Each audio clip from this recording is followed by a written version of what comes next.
Oh, shit! Stop it! Brandon, stand!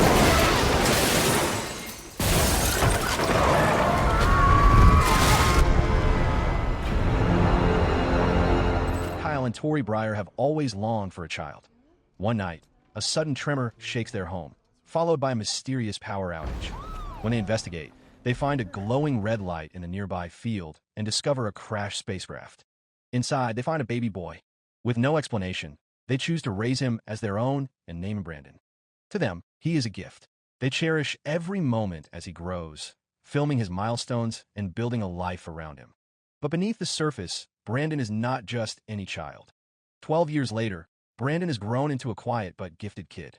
One morning, Tori notices he hasn't come out for school and starts looking for him.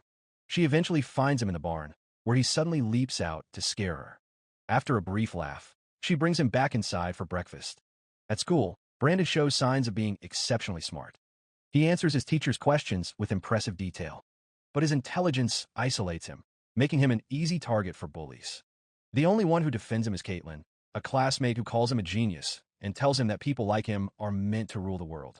Her words boost his confidence. That night, Brandon suddenly has a seizure in his sleep and begins sleepwalking straight toward the barn, now glowing with an eerie red light. Got him. Meanwhile, Tori senses something is off. She steps outside and catches a glimpse of movement near the barn. When she gets closer, she sees Brandon trying to open the trapdoor, his eyes distant and blank. She rushes to him, snapping him out of the trance. Brandon wakes up confused and scared, telling her he heard voices in his head.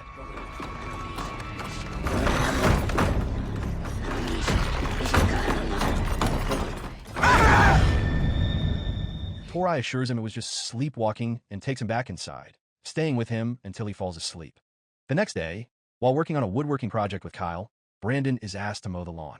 But when he tries to start the mower, it suddenly launches into the air. Confused but curious, Brandon reaches into the spinning blades. Instead of getting hurt, he breaks the machine with his bare hand. That was the moment something shifted. What they once saw as a miracle was becoming something they couldn't explain. The gift from the stars was beginning to awaken, but never been meant for this world. So, welcome to Brightburn. That evening, the Breyers head to a restaurant to celebrate Brandon's birthday with family friends Marilee and Noah. During dinner, Noah gives Brandon a hunting rifle, but Kyle steps in, saying he's too young. Brandon pushes back, insisting he's 12 and old enough. When Kyle refuses to hand it over, Brandon slams the table in anger, and for a moment, every device in the restaurant flickers out. Just a kid. I'm 12 years old. I know. Exactly. You were still a child. I said, give it to me. Okay, we are done here. We're not having ice cream. Thank you so much, Brandon. Tension rises fast. Kyle tells him to leave, but Brandon stands his ground until Tori steps in to cool things down. The night ends awkwardly, and Marilee apologizes, saying the gift was meant to be a kind gesture. Back home, Tori tries to ease Kyle's frustration.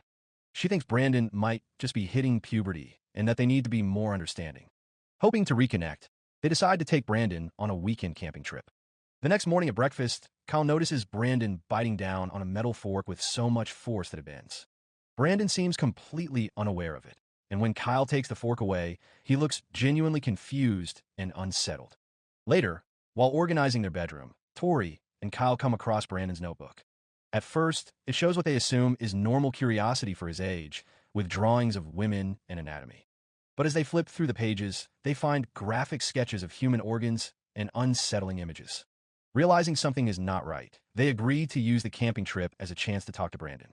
While out hunting, Kyle uses the moment to talk to Brandon about growing up and relationships. Brandon listens quietly, taking in every word. Later that night, Tori wakes up and finds Brandon missing from the tent. She runs into the woods, only to be startled when he suddenly appears behind her without a sound. Meanwhile, Caitlin is jolted awake when her laptop powers on and starts playing music by itself. She shuts it off, but it turns on again. Nervous, she stacks books on it and heads back to bed, unaware that Brandon is standing outside, watching her through the window. When she finally sees him, she screams. Her mother, Erica, rushes in, but finds nothing outside. Caitlin insists Brandon was there.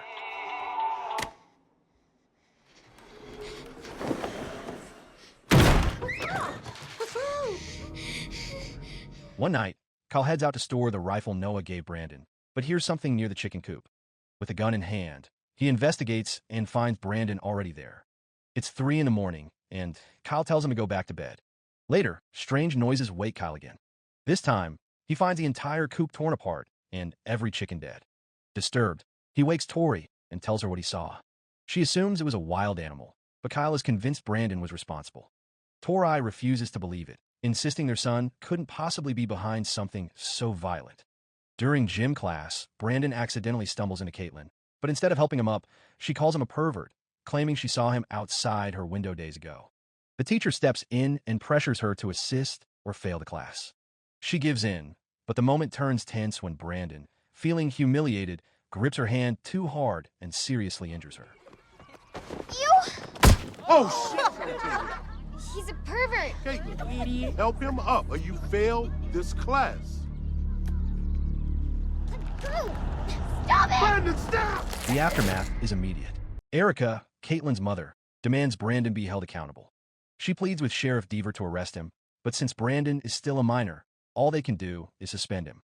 Erica also accuses him of sneaking into Caitlin's room, but Kyle shuts it down, pointing out they were far away on a camping trip that weekend. Back at home, the pressure builds. Tori and Kyle argue after she admits Brandon once tried to open the locked cellar door while sleepwalking. She believes he somehow senses what they've been hiding there. Kyle, already suspicious, starts connecting the dots. Brandon has never been sick, never bled, and seems nearly impossible to hurt. As Tori continues researching the mysterious object that fell from the sky 12 years ago, Brandon starts sleepwalking again. This time, he mumbles strange words and heads to the barn. Without realizing what he is doing, he reaches the hidden trapdoor beneath the floor and manages to open it, revealing the alien capsule inside. Noticing the red glow coming from the barn, Tori rushes out to investigate. She finds Brandon floating in the air, unconscious, and repeating a phrase that sounds like "take over the world." When she tries to approach him, he suddenly drops to the ground and is injured for the first time. His blood touches the capsule, and both he and Tori are shocked. Brandon looks terrified, and Tori quickly holds him, trying to calm him down.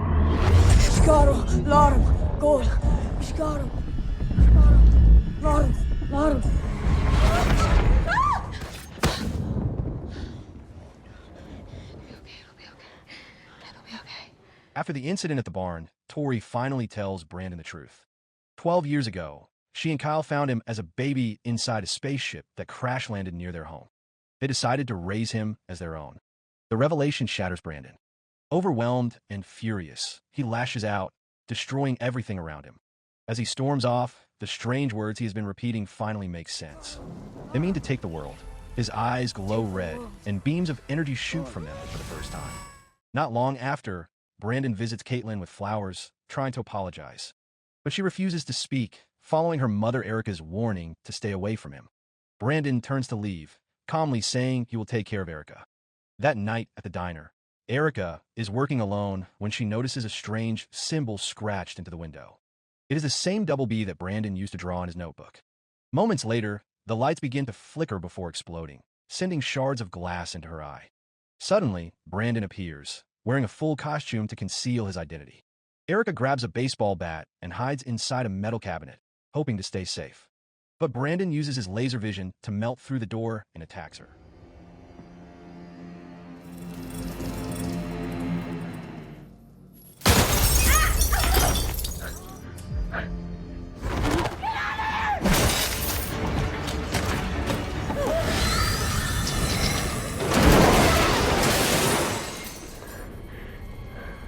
The next morning, Sheriff Deaver investigates the scene.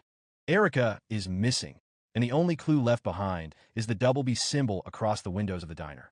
Elsewhere, Marilee, the school counselor, meets with Brandon to discuss what happened with Caitlin. When she asks if he feels any remorse, Brandon shows none. Disturbed by his cold response, she tells him she has to report everything to the school, his parents, and the sheriff. She warns him to think about the consequences. Later that night, Marilee hears something outside her home, triggered by the security sensor. She checks but finds nothing. Moments later, Brandon appears at her door, asking her not to report anything. He claims he wants to avoid trouble, but his voice carries a quiet threat. Marilee stands her ground and refuses.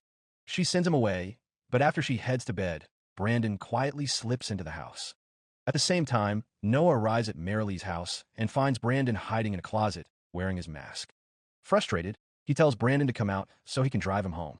Once they are in the garage, Brandon suddenly attacks, slamming Noah against the wall before disappearing. Later, as Noah drives down a dark road, Brandon crashes into the windshield, appearing out of nowhere. He lifts the entire car into the air and then slams it to the ground, killing Noah instantly. At the scene, Brandon leaves behind his signature double B symbol once again.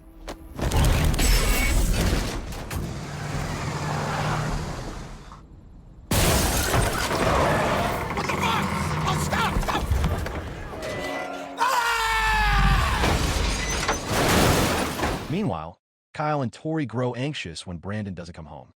He eventually shows up without a shirt, claiming he was just playing football and got dirty. But when Tori offers to wash his clothes, he refuses, which only makes them more suspicious. Later, the tension boils over. Kyle and Tori argue about what to do. They both know Brandon is lying, and his behavior is getting harder to ignore. Tori believes they need professional help, someone who can figure out what is really happening to him. But Kyle pushes back, worried that revealing Brandon's alien origin could make everything spiral out of control. That night, Kyle is haunted by a nightmare of Tori standing by the spaceship, cradling a blood-covered baby with glowing red eyes. Hours later, Tori is jolted awake by a phone call from Marilee. Noah has been in a car crash. He's dead. At the hospital, Marilee explains that police believe Noah was driving under the influence. But Kyle immediately pushes back. He was with Noah the night before and knows he wasn't drinking. Then Marilee drops another detail. Brandon had shown up at her house the same night Noah died. Kyle's suspicions about his son grow stronger. The next day, Tori and Kyle break the news to Brandon about Noah's death. But instead of sadness, Brandon shows no emotion at all. His cold reaction stuns them both. Kyle, pushed to the edge, accuses Brandon of killing Noah and demands the truth. Brandon refuses and suddenly lashes out, using unnatural strength to hurl Kyle across the room and into a cabinet. Later, Kyle sneaks into Brandon's room and discovers blood-stained clothes hidden away. He brings them to Tori, but she refuses to believe their son could be capable of murder. Kyle is done doubting. He tells her Brandon is not their real son, and they need to stop him before more people die. That night, Kyle tries to make peace with Tori and suggests taking Brandon on a hunting trip the next morning. Tori agrees, hoping the time together might help fix their relationship. Meanwhile, Sheriff Deaver investigates the recent deaths and uncovers a chilling clue. The same double B symbol appears at both crime scenes. He connects it to Brandon Breyer and heads straight to the Breyer home. When he arrives, Tori tells him that Kyle and Brandon are out hunting. Deaver shows her the symbol, but she pretends not to recognize it, even though she knows exactly where it came from. After he leaves, Tori hurries to Brandon's room and flips through his notebook. What she finds confirms her worst fears. The pages are filled with drawings of violence, repeated double B symbols, and a message that reveals his plan to take over the world. Tori finally begins to realize that Kyle may have been right. Brandon is not the boy they thought he was. Out in the woods, Kyle leads Brandon on what looks like a peaceful hunting trip. But it's all a setup. Kyle has brought a rifle and plans to end things before anyone else gets hurt. He takes a shot at close range, aiming for the back of Brandon's head. The bullet hits, but bounces off without leaving a scratch. Before Kyle can fire again, Brandon disappears. Looks like there's more than one set of tracks.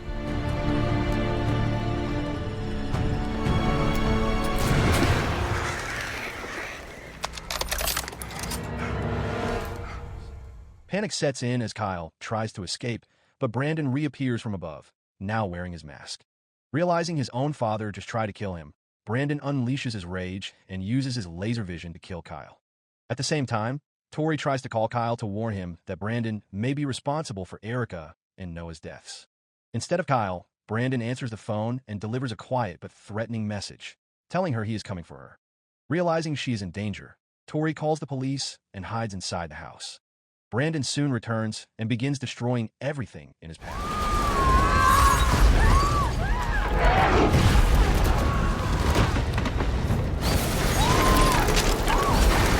When the officers arrive, they are powerless to stop him, and he kills them all without mercy.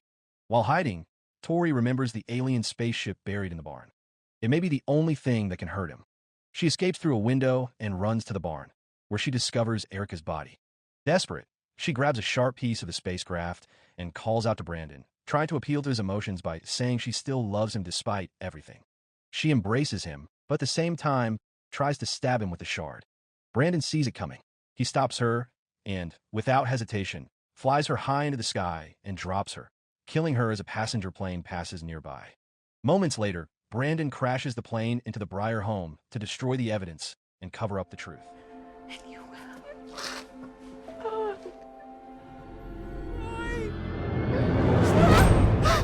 Oh, Brandon!